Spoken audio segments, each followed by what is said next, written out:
Thanks, Green. John, is the U.S. in any sort of a conflict with the Houthis? In a sort of a conflict with the Houthis.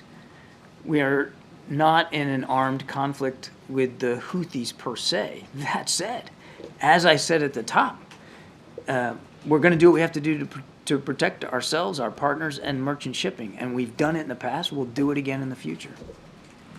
That sounds a little bit like a conflict. We are protecting and defending freedom of navigation. We're protecting and defending our ability to operate in the region, in the Red Sea and surrounding waters.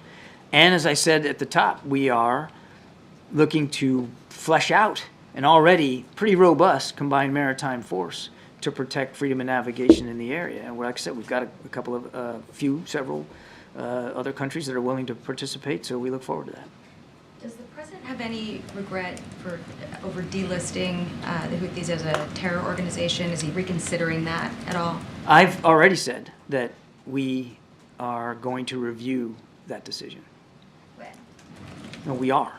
I said it a couple of weeks ago that we're going to take a look at that decision, and we still are. On the results? I don't have a date certain for you or any outcome to brief Jackie, but we said we're already going to take a look and review that decision. And then on the supplemental, the House Speaker said yesterday that the failed vote in the Senate is proof that Senate Democrats don't have support for their partisan position. What is the White House response to that?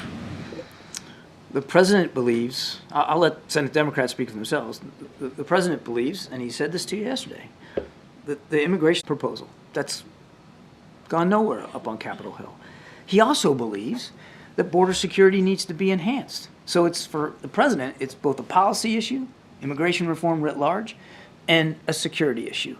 The gap seems to be between what the president is offering, which we don't have many details on, and what Senate Democrats have been willing to put into a package. Because we haven't gotten a lot of the details on what that negotiation offers, can you characterize any distance between, what the president is willing to do and what Senate Democrats may not be willing to embrace?